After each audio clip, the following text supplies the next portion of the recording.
I want to change lives. I want to show people how to progress in their money. I want to show people how to progress in their mindset.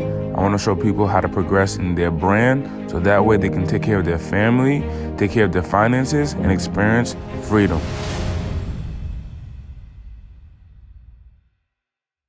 Boom! How you doing? How you living? How you being? It's your girl Nani, and I'm coming to you live with my good friend Andy Audate. I'm super excited to have him on the Power Talk today. For those of you guys that don't know who Andy Audate is, he's a published author, a motivational speaker, and a serial entrepreneur. And honestly, I'm so excited to dive into your story. I really resonate with it, so we're gonna get it. How you doing? How you living, Andy? How I'm doing, how I'm living, I'm blessed to be feeling, you know what I'm saying?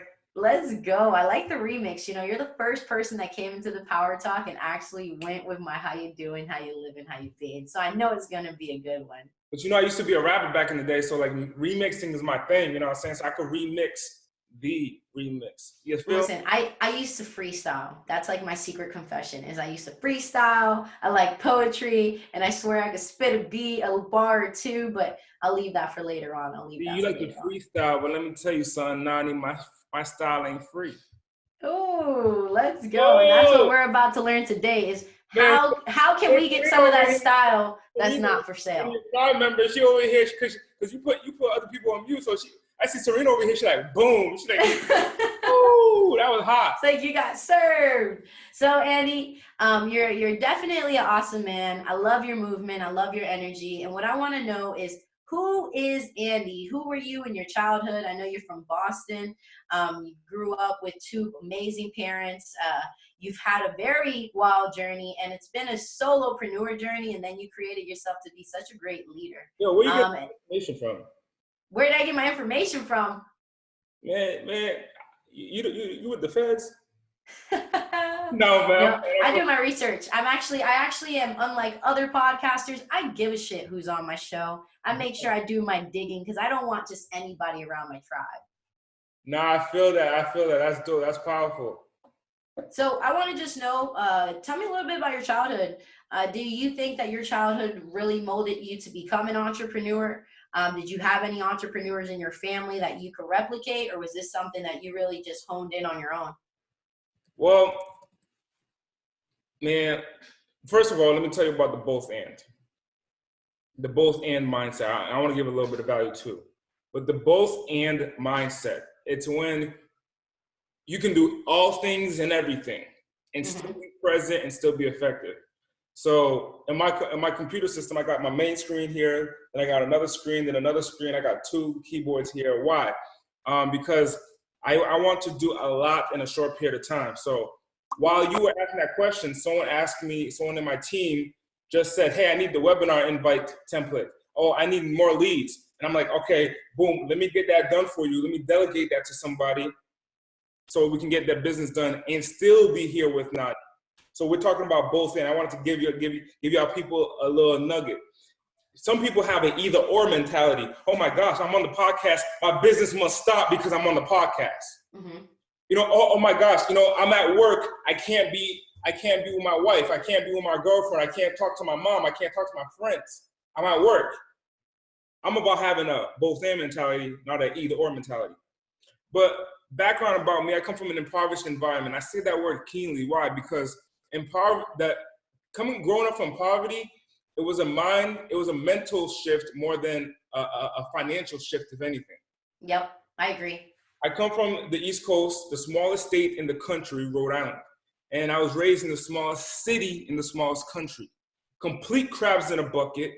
You see somebody getting jumped, you either take photos or you walk away because it's nothing new to you. You hear about someone getting shot. The first question is not, oh my gosh, it was a shooting. The first thing you say is it someone I know?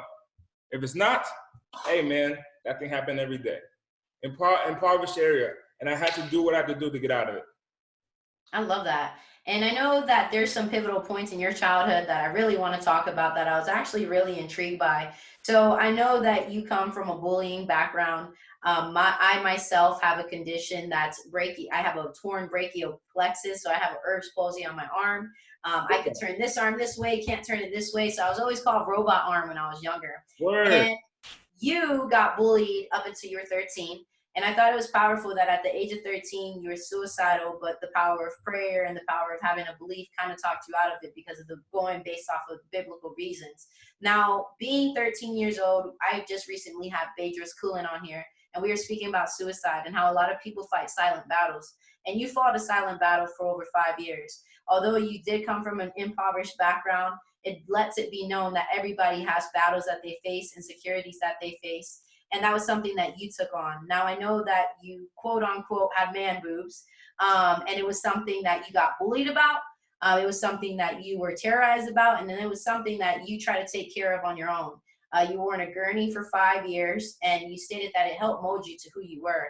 I just want to know, at the age of 13, how did you have the courage to face a silent battle like that and instantly try to be a problem solver? Most people will kind of find it, man, why was he hiding? And others will find it, like I did, kind of intriguing to be so young and see a problem and find a solution rather than just break. Well, for a while, man, my solution was death. For a while, I just wanted to run away. I remember there was a time where I put a knife to my chest to cut off the man boobs, and I was thinking about, like, okay, what happens afterwards? Yeah. But the pain, I thought like the pain would have been easier on the other side had I just cut it off. And then I was kind of thinking about like it sewing back, like it coming back together naturally, and I would have had a flat chest and I would have felt normal. Of course, if I did it myself, it would have been totally bad. But I had an epiphany because I remember laying down on my bed and I was touching the popcorn wall in my room, and as I was laying down, the popcorn wall is the where they take the paint and the pieces of whatever they put on the spackle on the wall, and they shape it in a way that it kind of pops off the wall. And I was picking at it, and I was thinking to myself, like, yo, this is gonna be it, man. I'm ready to go, because the sixth graders are rude. Like they hurt my feelings, and I have no one to look up to. I got no family that really gives a fuck. So at that point, I'm ready to, like, yo, take my life. And I'm a wise man, so I would figure out a way to hurt myself if I needed to, if I really was in that position and I really, really went on the edge. But my parents put me into private school at a young age, and we were taught to pray to God. So in these experiences where I'm constantly praying to God, you know what? I want to put my image over here. I did a webinar the other day, and I did a webinar the other day. We got two Andys. Yeah, you got two Andys. Well, I have one. I did in the webinar. Like we set up over here. We're going to set up a whole studio. So we moved everything over here, and we're going to buy equipment. We're going to set up a set, because right now I'm setting up to go to do a tour, and this is where we're going to put out all the content. So I'm going to do a content distribution channel right here behind us. So we're cleaning that up. But over here, I recognize that I had purpose. Mm-hmm. That's why I brought this over here. So for the people who are listening and can't see what I did, I have a big banner in my house, and I put it in front of the camera, and it's a picture of me, and in front of that picture says the word purpose. So at 13, I'm going through this challenge, and I asked God, like, why do I even have this thing? Like, I'm 13, I got man titties. Like, why do I have this thing? And I'm looking up someone who's successful. I'm looking up, like, who successful has this? Can't find anybody. The closest that I got was Rick Ross. Now, I said, Rick Ross is just really fat. It's not the same. Like, yeah. I'm a small, chubby kid, but I got breasts. And I couldn't find anybody. Then God told me right then and there, I had to download from God, and God said, I'm going to use you to be successful so you could be the one. And I said, all right, fine with me. I love that. I really love that, because you speak about two things that most people don't touch on. Most people don't touch on, if you have fear, you have to have a faith, right? Everyone thinks faith is something religious, but faith is something that you can't see, you can't taste, you can't believe, you can't really, feel it, but you know it is there. That's faith. And you touch on having faith at such a young age, and then you talk about discovering that you have a purpose. I always speak that the greatest thing outside your comfort zone is your calling. And so many of us want to pick product over purpose, and it's the complete opposite. So at the age of 13, you discover your purpose, right? You begin to walk into your purpose. You don't commit suicide, and you go forward with wearing the gurney. Now, discovering that you have a purpose, something's greater for you, when you put on the gurney, did you feel like you were kind of dictating yourself? Because in a way you're covering your insecurity, or were you trying to, set a secure zone for yourself? I didn't have like some type of belief that my gynecomastia, that's the name of it, my gynecomastia and my man breast was attached to my purpose as like I needed it or something for my purpose. Yeah. It was more of an understanding that despite this challenge, you will still thrive. And I that's what I had belief in. So despite this challenge, I will still thrive. It wasn't until so I wore that gurney. Is it called gurney? Yeah, I believe so. I don't know. I don't wear one, and I don't know of it. I don't I've know if heard. it's called gurney because I think gurney is the. Serena, help us out here. It's a girdle. Girdle. That's what it is. Girdle. There you go. It's some girdle. Yeah, so it's a girdle. So gurney is the thing you sleep on, like when like in the hospital, like you're on the gurney. But it was a girdle. Yeah, that's what it was. So I walk around my mom's house. I walk around the house that I was living at, which was my mom's house. I'm going through the laundry. I find it. I put it on. I look good. My chest is flat. I go the next day I go out with my friends that day with it. Then the next day, I'm like, okay, I'm still looking in the mirror with it on the next day. I mean, I can't take it. Like, what point do I say, hey, I'm going to go back to the insecurity. I'm going to go back to the pain. I'm going to go back to the misery when I feel Yeah. So I wore that thing for 5 years straight. And then after wearing that thing for 5 years straight, at 19, someone who believed in me suggested that I open up a business. So I opened up a cell phone store, and I, after overcoming fear and despite the doubts and anxiety that I had of being a 19-year-old from an impoverished area, given the opportunity to open up a business, I opened up that business. And one of the days that I'm walking outside of the mall, because the business was in the mall. So one of the days that I walk outside the mall, my right-hand man comes up to me and says, yo, we're businessmen now. Put your back straight. And I didn't realize that the girdle was affecting my posture. So my back was never straight, but no one ever told me. They just looked at me weird. And so my right man told me that. And I said, all right, man, I'm gonna put my back straight. So I put my back straight. Next day, I took that girdle off. And I said, you're right, man. I'm a confident businessman. Took the girdle off. I think I wore it once or twice after that. But I didn't wear it after. I didn't wear it again. But as far as like confidence, what happened was my chest. I would never show my chest off because of that insecurity. So fast forward 3 years, I'm still never showing my chest off. I'm going into the pool with my shirt on, although I got man breasts, and everyone can tell, but I'm hiding it from myself. Then one day, I meet a beautiful queen, and she shares with me, we're in the bedroom spending time together and doing what we do in the bedroom. And she says, why you never take your shirt off? I said, honestly, I'm gonna be real with you. I never take my shirt off because this is how I feel. And she said, come on, it's evident, but I still love you the way you are. And she put her hand on my chest. And I was like, oh, shoot. Even women like me, and as a man, really all I'm trying to do is impress women. So if a woman still loves me with the way that I am, that means the rest of the world could love me. So I took my shirt off. Next thing you know, I'm on social media doing my thing. And then sharing this confidence that I have, I'm walking around without my shirt because, I mean, you spend 20 years with your shirt on everywhere, and then you get to take it off, man. You start going to the mailbox 3 times a day without your shirt. Right? Just pulling up to the drive-thru with your shirt off, just like having a reason to take it off. You know what I mean? You start opening up the door with your shirt off. Like the mailman here, I was just checking to see if the mailman was coming. I like the breeze, you know what I'm saying? Yeah. But that newfound confidence eventually turned into something a little bit more positive, a little bit more life-changing when I found out there were other men who were suffering from the same challenges that I once had. And because of my status on social media, it gave them the confidence and the permission to say they take their shirt off. And it supported other men in their relationship with their wives. It supported other men with their relationship with themselves. So I look at it as a positive thing. And someone came to me the other day and was like, yo, Andy, you know, because you live in California now, by the way, for the people who don't know the part of my story, I moved to California because I live in California now. Beverly Hills is 19 minutes away from my house. So the plastic surgeon spot. So I can get plastic surgery. Then I said, I don't think so because this is part of my story and I'm gonna keep rocking with it. Man, I love that so much because the reason why I have the deficiency with my arm is my parents taught me how to use it.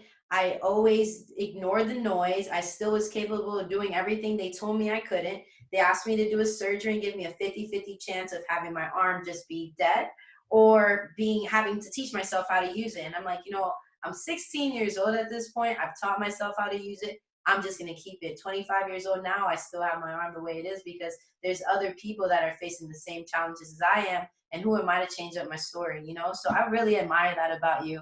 Hashtag take your shirt off if you're not comfortable in your own skin. Feel comfortable in your own skin, because how wonderful is it to think that there's a billion people out there and there's only one of you. So I really, really love that, Andy. Now, I want to kind of talk about you growing up. You were into fighting, you were into drug dealing, but for me, I always take that as a survive or thrive attitude, right?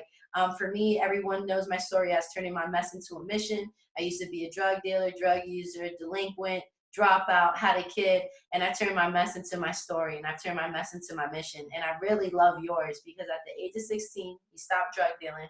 You get an eye opener where you're like, okay, there's something greater for me. And you start working at Wendy's. Then you take yourself to start working at a place called Bob's. And each place taught you something different. Wendy's kind of taught you community, leadership, having a tribe around you. Bob's taught you work ethic, putting in work and you get the result. And that's where you end up going into metro stores, selling cell phones, grinding, doing sales. And this led up to you owning 3 stores, hitting over $1 million in sales, 4 stores, hitting over $1 million in sales. How has your entrepreneur journey been? And what have been some downsides to it? Because it has seemed like it has happened kind of rapidly. And I know that you were speaking about on a Facebook video, I think you said 372 days or 772 days that you've been doing this. And it's been such a big growth for you. It sounds like your whole career has been like that. So how has this journey been, and what have been some downsides? Yeah, shit, bro. I mean, I don't know what it's like to be in business for 15 years. I don't know that experience. Yeah. To be in the same thing for 15 years. It's definitely been quick.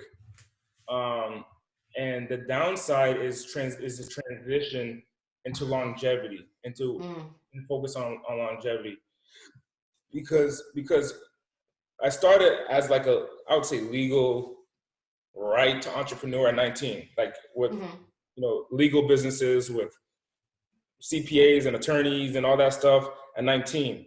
And I look at my little brother. Actually, I dropped him off to the airport today, and he's 22. And I said, bro, when I was 22, man, I had a different lifestyle. And I'm like, to imagine you so young, Alan, and to see you doing that now, that'd be crazy. So I look at some 19-year-olds and I'd be like, you so young. But the shit I was going through at 19 was tremendous. I mean, yeah, I was walking around with, like, I couldn't put the money into my pocket. We had to put it into bags. So Bank of America, and then on the East Coast, we had a bank called Citizens Bank. They would give me tamper-proof bags, and I would just stuff it with money. But during that time, I was numb. I was so numb to feelings, to emotions, to love. I was just running away. My drug was sales. My drug was business. And I would rush out of my house to go do my addict, like my to get your fix, your dopamine hit. Yeah. So, and it was just because I felt like sales or business was just not it was just like focus on one thing, results. Like it was just focus on judgment either, no outside perspective. Like for me, because I come from drug dealing as well, same thing, impoverished background. For me, it was like the first time someone called me miss, I was like, oh, I'm on to something. I got miss, I got appointments, I'm closing deals, I'm making something. I feel significant. It was the first time I felt significant, but I felt numb. I didn't feel like I was fulfilling it because I wasn't walking in who I really was. That's a great point. Significant. That's what it is, actually. That's what. Yeah, you hit on the nail, because I remember telling my people, I said, yo, like, I feel love when I'm. Yeah. Like, I take care of people. Like in my company, we have 30 people, and like I feel the love when I can support others. I feel the love around me because I'm the leader. I feel that love, and I was always chasing that. And I felt like the position that I was in is what the position is what brought love. It wasn't like the relationship, it was the position that brought love. So then after transitioning and realizing that wasn't the case, it was leadership that brought love in any relationship, whether it's business or personal. Then that's when I started to understand life a little bit more. I love that. And you transitioning into the leader that you are now. I know for me, I've struggled with leadership, and I realized that there's different phases. We go through different phases, like moon goes through phases, the ocean goes through phases, we go through phases. And I think that it's not about the change, it's about the transformation.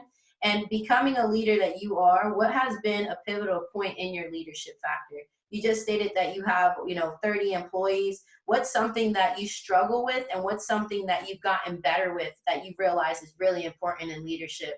Because there's so many aspects to it, right? And that we're all trying to build a team, we're all trying to grow. And I'm sure there's different advice that we get, but for me, it's something in particular. How do you handle your different struggles with leadership, and what are things that you've gotten better with that you've noticed work more? Number one, vision. No one wants to be behind someone or something and they have no clue where they're going. Yeah. So it's been so clear, so evident since forever in my organization, like, yo, what is our vision? And it's that this guy can change the world. Like it's so clear and so evident what's our vision, and that this guy is next up, but this guy needs some support, and we bring in our support, and we're experiencing those wins with our clientele who are coming into our organization and really growing.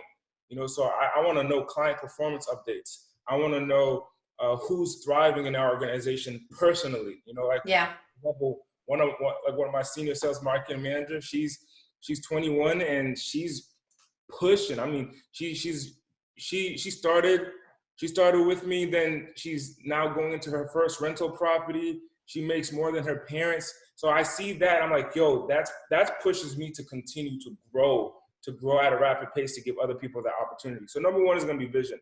Number two is going to be connection, being connected to your team members on a personal level.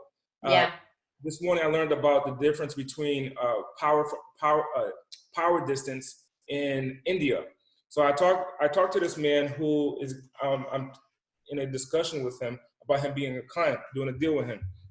And he shares with me what he does to large corporations is that when a company, for example, if a Fortune 500 company acquires a smaller company, a smaller business, and that smaller business has locations in India, the way that leadership is done in the United States is different than India.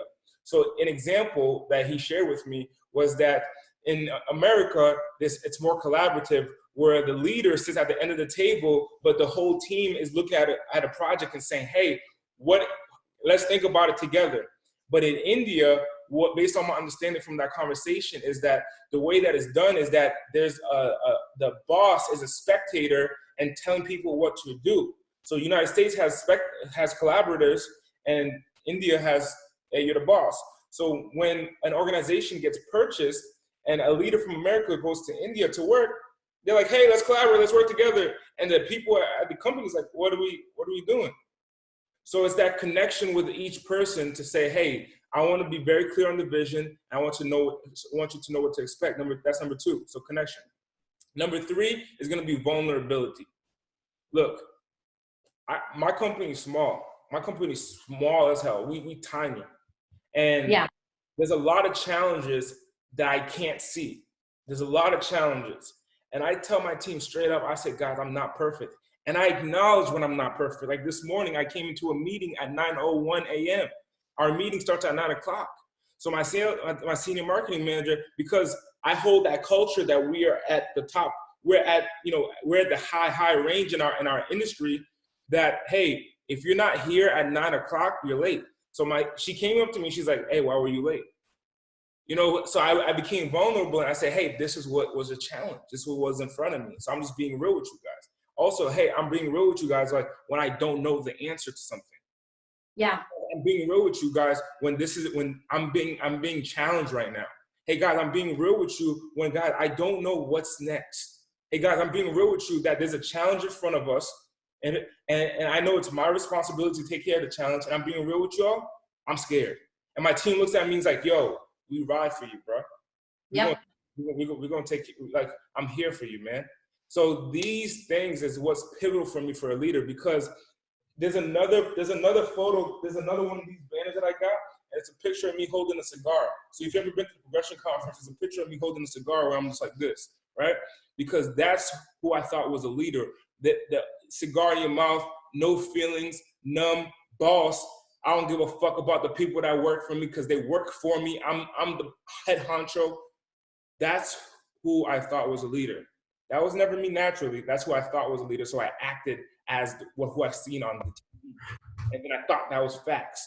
And then I realized that was false. And people were leaving my company and never wanted to work for me time and time over again, because that leader is not effective. That type of leadership is not effective. The boss lifestyle is not effective. The leadership that's connected and vulnerable is effective.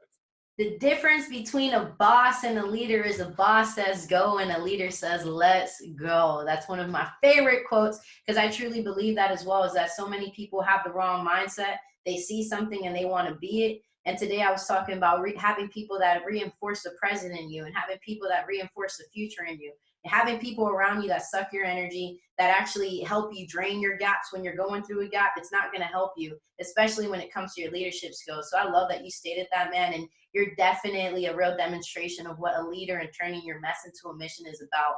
So you've had a business for a while. I want to ask, what has been your biggest hurdle in business, and how have you overcome it? My biggest hurdle in business, man. Especially being a motivational speaker, at least in that industry, because I know I got a lot of people that want to be speakers or that want to be coaches and want to do what you're doing. I know I want to be doing that. That's what I'm trying to get going. So what are some struggles that you have had, and how have you overcome it?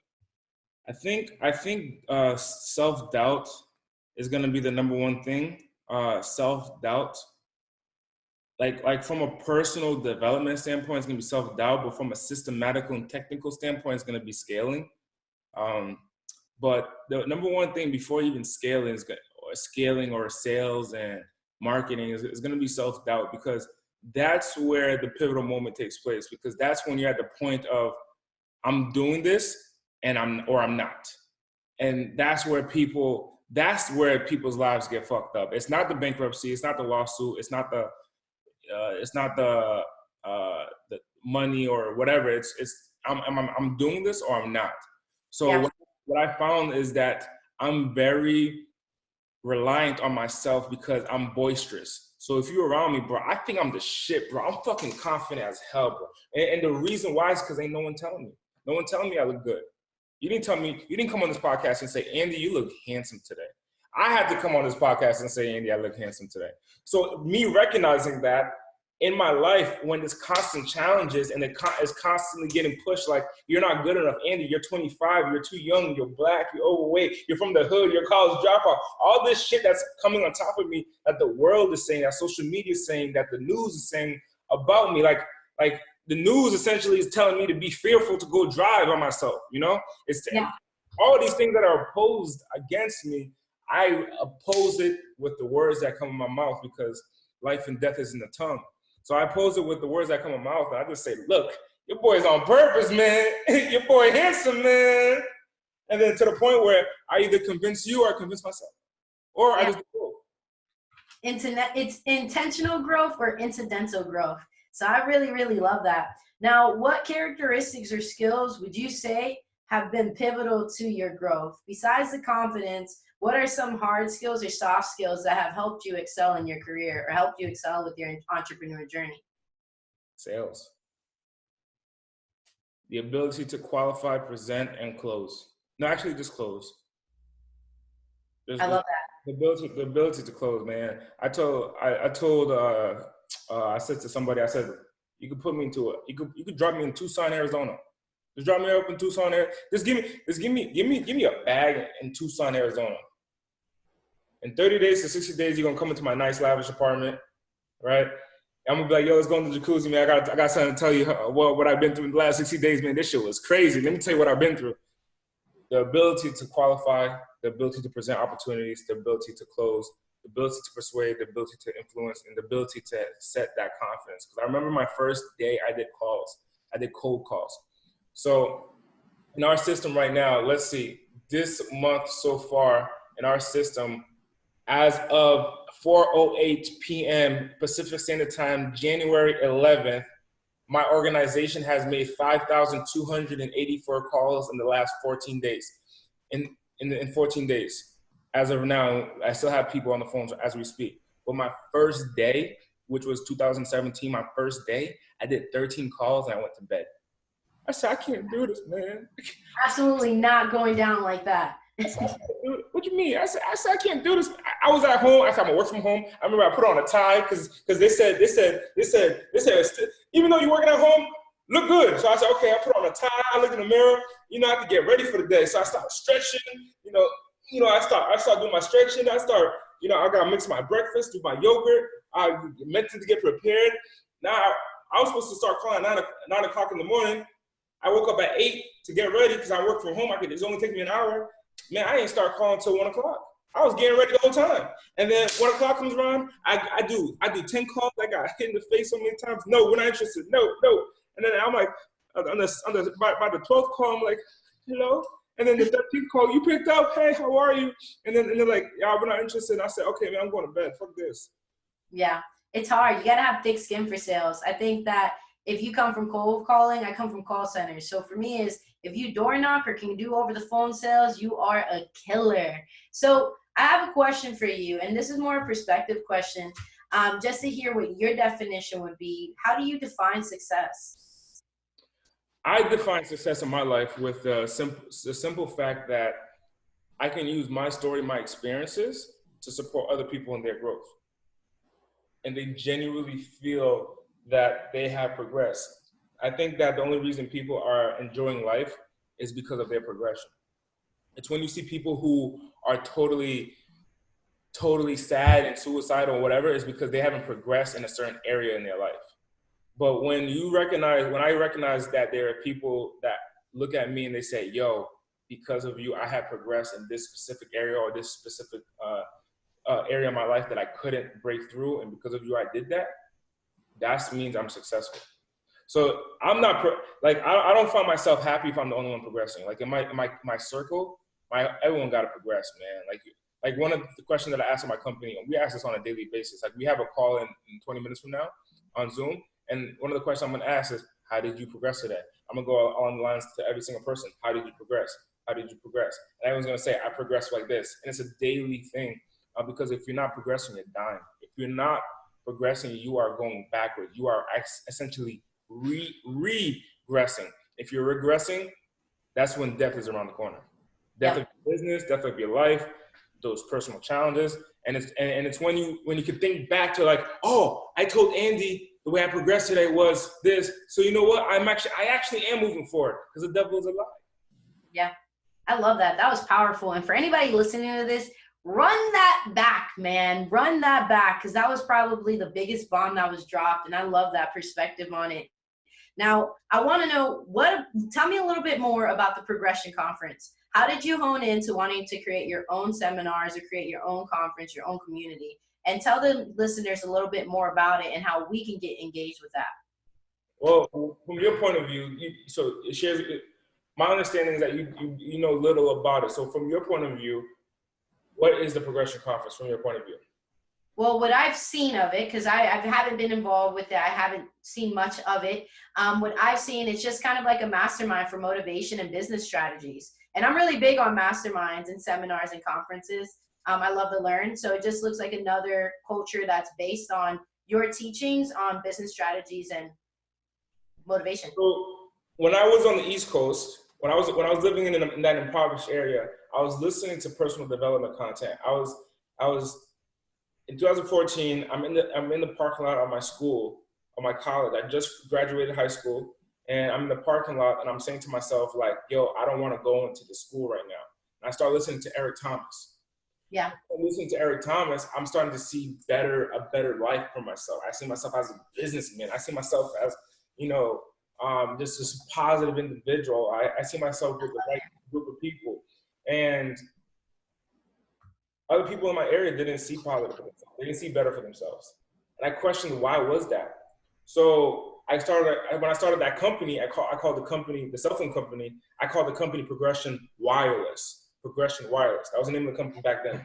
And the idea behind Progression Wireless was I had the skill set of sales. I knew how to teach other people how to sell phones. Because I worked at Metro PCS, I knew how to teach people how to close cell phones. So my idea was that I'm gonna have this little cell phone kiosk and the whole entire block is gonna go through my store. Everyone's gonna work at some point and everyone's gonna grow financially as well as their mindset. And my business was gonna be a filtration system for the hood. Boom, I'm gonna change the block, bang. And then after about a year and a half of doing that, I ain't seen nobody changing, nobody's growing. And then it wasn't until one of my mans in the company, he was Joe, he was a sales manager at one of the stores. And I went up to him and I was like, yo, man, this person over here just chilling at work, then I think I'm trying to play Les Brown in the behind them and to subconsciously change their mindset. And they're just completely like rebuking this, man. And he says, Andy, let me tell you something. Some people are only here for a paycheck. I said, bro, get the fuck out of here, bro. People only come here for a paycheck? He said, I mean, that's a job. It's a job in the mall. Like, they came to the store to get a job. I said, that's not, well, that was never my intention. So I started to realize that. And then he mentioned to me that day, he said, Andy, you can't change people. You can only help people help themselves. I said, I can't change. I said, that's right, Joe. The reason you're like, we were all young, by the way, but we was making bank, man. We was making $90,000 a month. We were 18, 19, 20. Making bucks. And so this dude is 18 years old and he telling me this thing and I'm like, that's crazy, man. You can't change people. You can only help people help themselves. That's right, because you came to me, you said, yo, I want to change my life. That's why you're in this position. But when that person came to me, they just said, hey, how much does this job pay? I said $9.60 and they said, okay. I said, different mindset here. He was about money. Their person was just about, what they're going to take. This person was about, what can I get for my life? That's why you're in this position. So I said, okay, great. So after experiencing these challenges, I then made a decision to leave the East Coast and move to the West. So I get to the West Coast and now I'm on the West Coast and I'm still figuring out like how I'm going to change the world. I literally believed I could change the world. I literally believe like, my experiences was for no reason. Yeah. So then one day I'm on a run. And on this run, I'm listening to Les Brown in my ear. Les Brown's the number one motivational speaker in the world. When it comes to motivation and speaking, he's number one. Captivating storyteller So he's in my ear. And my run, when I started running, I was listening to rap music. It would take me 22 minutes a mile. So I'm telling you, like the old lady is walking past me looking by. I'm over here like, and the old lady walks by me and she's like, young man, I hope you drink some water. I was slow. But I just down in my ear and I get coaching and I start training. Within a couple of weeks, I go to 8 minutes per mile. 8 minutes from 22. That's a big change. That's like walking versus really running like an athlete. So I said, what was the difference? It was the mental shift that was going on, the mental shift. So I said, Les Brown's in my ear, motivation. This is how I change. I can do that too. So I decided to join Les Brown's program, speaker training program. That's the most important thing that changed my life. I thought I could do it on my own because I did it well, but it wasn't until I joined that speaker program to really understand and be around the space and get the atmosphere and be in the atmosphere. It wasn't until my life changed. So I invested into myself, got into the program, and then I became a speaker. I love that. And that's where the Progression Conference comes from. And it just so I know, is it based on business strategies and personal growth? It's focused on three things. It's focused on sales, marketing, personal development. Why? Why sales? And everything's strategic. There's no mistake. Everything's strategic. It's because I'm trying to get people to have an experience of growth in a short period of time. And I'm going based off my experience. My experience has been where I make a shit ton of money, then I take a dip. In early 2017, I think late 2016, I think that was around the time. I take a dip financially. I'm fucking hurting. I'm flat ass broke, man. I'm hurting. And then I realized who I was. I looked in the mirror. I realized who I was. I was like, hey, you ain't no bitch. Like you the man. Confidence boosted up. I go out and I get money and I get back and I say, look, that shit's painful. Being broke is painful. Yep. I'm not gonna allow that shit to happen to me again. And recognizing that where I come from, that's how my people are. My people are going through that pain. Yeah. I remember, cold at night because we didn't have the money for the oil. We ain't had the money for the oil. It's winter over there. We ain't got no money for the oil. Pipes are busting, all that stuff. You can't. You gotta wear it. Sleep with a jacket. I remember going to pee and then my parents telling me like, hey man, like if you ain't poop, if you poop, flush. If you pee, don't flush. Because we want to save on the water bill. I remember why you take more than 3 pieces of paper for the toilet paper, man? Well, you just need 3. Wipe and go. That's it. I remember being told that the what do you call it? The paper towel at the house. Paper towel. I grab 2 sheets to wipe something up, I get slapped. Boom. Why you do that, man? Why you take 2? Yeah. Half of 1, that's more than enough. And now in my house, we have an abundance of it. Like I could come over here with a big thing. I haven't gone shopping for more appreciative. Me, but it's the mindset of like, yo, I come from a place of abundance. Man, take as many pieces of paper, toilet paper you need, bro. I don't care. That's not stopping you. Man, but I love that. Progression conference, so that's sales. I teach people how to get out of the rat race with money, number 1. But what I realized, it's more of a mental thing than technical. Remember, I told you that early on in the show. It's more of a mental thing than a technical thing for me when I did it. I had to leave my certain level of finance abundance or what I thought was. I did a podcast, an interview live with one of my friends, Brad Lee. His company does a 50-something million dollars a year. The majority of residual income. I love Bradley. I use his Lightspeed portal for my services with my course and my training. So I think that anyone listening to this, go ahead and show my man Bradley some love. Right. So Brad over here, he coming at my neck. He's like, hey man, like first of all, Brad supported me in like getting out of the financial hurdle, whatever, but a couple of years ago. But now he coming at my neck. Literally, he's on some like, you think you're not worth 9 figures, huh? That's why you're gonna make 9 figures. That's why you're not gonna make 9 figures. 9 figures for those people who don't know is $100 million. So he's like, you ain't worth 9 figures. That's why you ain't gonna make 9 figures. Oh my gosh, I took it personal, man. I took it personal. I said Andy Audate 9 figures by 29. Get it, man. 9 figures. Hey, Brad, 9 figures by 29. Revenue though. Revenue. Just saying. I love that, man. I really, really do. And I do want to wrap it up and ask you this one question before we do end it off. And that is this. If you can have dinner with any legend, dead or alive, who would it be and why? Tupac. Why? Tupac, man, this dude was my age now. And Brilliant. I remember seeing Tupac and his mindset of how he's gonna make change. And my question to him is,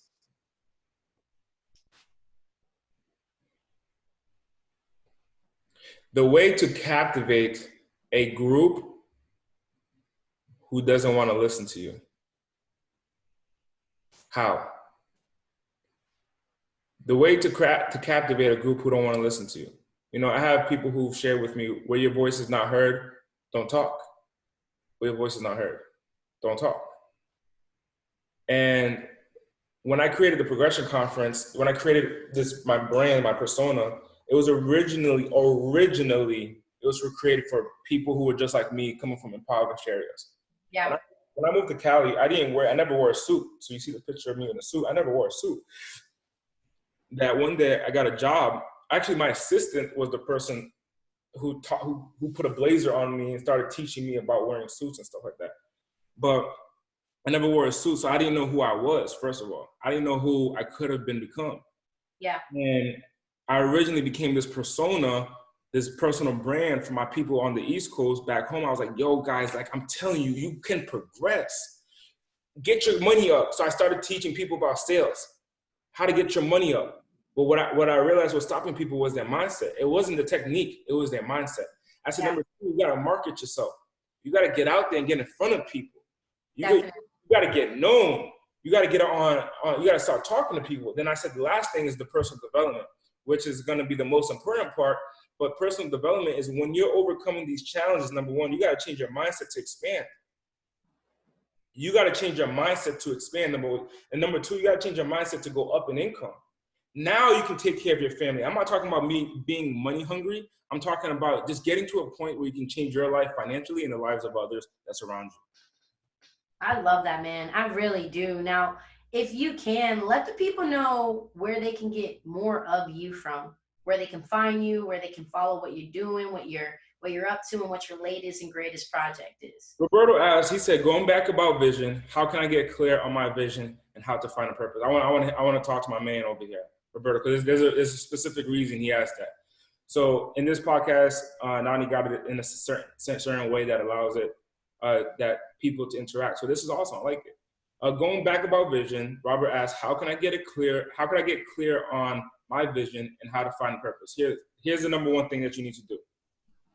You want to write it down and you want to write a letter to God. What would God tell you to do? I'm not questioning if you're a believer or you're not. It doesn't matter. God is still here. What would God tell you to do?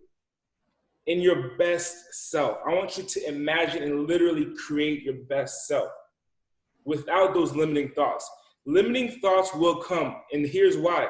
It's going to come because of what happened when you were 6 years old and your mom said you couldn't. When the neighbor said, hey, don't do that. When your aunt said, hey, stop that. That's what those limiting thoughts come from. Yep. Because when you're a baby, you believe you can climb a skyscraper. When you're an adult, you fell down enough times where you're like, I don't think I can climb that. Based off what happened 3 years ago, based off what happened 15 years ago, I can't climb that. But then there's men and women who say, hey, I'll do parkour, I'll train, I'll grow, I'll go up on that wall. Next thing you know, they're boom, 1, 2, and then they're climbing walls vertically. It's that practice. So number one, write that vision to God. What are you supposed to be based on what you believe the best version of yourself is? The best, supreme, and whenever you feel that sense of fear or negativity, that's perfect. That means you're going in the right direction. And here's how I know. Every single time that I have felt fear,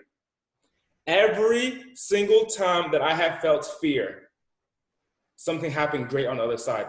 Number one, 19, someone says, open up a business. I say, I'm black, I'm 19, I'm college dropout. No, I'm scared, I'm from the hood, I can't do it. I start crying, I'm fearful. I do it anyway. I can take care of my family. I take care of my family. I move to the West Coast. I'm living my dreams. Andy, become a speaker. Oh no, I can't do it. I can't do it. I can't become a speaker. I'm too young. Bada boom, bada boom. I get fearful. I get scared. I do it.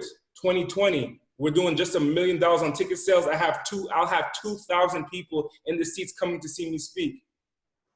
Every time I feel fear, that's the direction to go. So number one, write that letter to God. God, this is exactly how my life is. I'm telling you, I'm gonna have me a wife, she's gonna look like this. I'm gonna have me kids, you're gonna look like this. I'm gonna have me a business, it's gonna look like this. I'm gonna have employees in my business, it's gonna look like this. I'm gonna have this car, it's gonna look like this. The best version of yourself. Love it. Now here's what that is, Roberto. That's your goal sheet now. That's what your goals are. The number two thing is to understand in you achieving that is your purpose. You'll start to see that your purpose will be created through those specific challenges that you incur to get that thing on that piece of paper. And now, does that thing work? Does that thing work? I did this on another show recently. I started actually telling people what I actually do. Does that thing work? Yes, it does. I have mine with me at all times. It works. That thing works. Write that letter to God. Now that's your vision. You already know what your vision, especially as a man, you are led by vision. And if you're a man who is confused, it's because you have so many different talkers in your ear. Your uncle's telling you to do this, your mom's telling you to do that, your sister's telling you to do that. So you're like, I don't know. All men have vision. Yep. No disrespect to Nani and other women. Roberto, all men have vision. All men have vision. So because you're a man, you come and ask me this question. I'm being real with you, Roberto. I'm being real with you. All men have vision. So write down your vision. In the pursuit of your vision, you will experience and understand what is your purpose. When I decided to become a speaker, I didn't start realizing what was my purpose until I started taking action. Once I started taking action, I said, oh, shoot, this is the effect of me getting my desires. I'm helping other people. I had no idea, man. I'm just talking about taking care of my own pockets, my family, supporting them, supporting the people who are in my inner circle, just trying to support them. I started realizing I was taking care of other people and it was affecting the world. Yep. That's how you do it, man. I love that, man. Thank you so much for that, especially answering questions for Roberto. I know that's going to be powerful. And if you're listening to this, make sure that you run this back, especially that whole section. Someone can definitely gain something from it. So if you like what I say, like what I do, make sure you run that back. Now, Andy, if they like what you're saying, they like what you're doing, where can they get more of you? Man, I wish I was like in all Targets. Like go to any Target and you can get a piece of Andy, like, you know, buy like a towel or something. But until then, let's start at progressionticket.com. Awesome. And sometimes I think I'm a jokester, man. I'll tell you what it is, Nani. I was watching Kevin Hart. Kevin Hart has a documentary. I seen Kevin. I was like, man, I like you, Kevin. I feel like I'm like a little Kevin, even though I'm bigger than Kevin. I'm a comedian, so I started making jokes, but then maybe I'm not that funny. But hey, bro, it is what it is. I just have confidence in myself. Ain't that right, Nani? Yes, man. Listen, I really enjoyed having you on this show. Your energy is amazing. I'm loving what you're saying, and hopefully we can connect more and see how I could definitely leverage you and you leverage us, because I love your community and I love what you're doing, man. So keep it up. Nani, thank you so much for the opportunity to be on your show.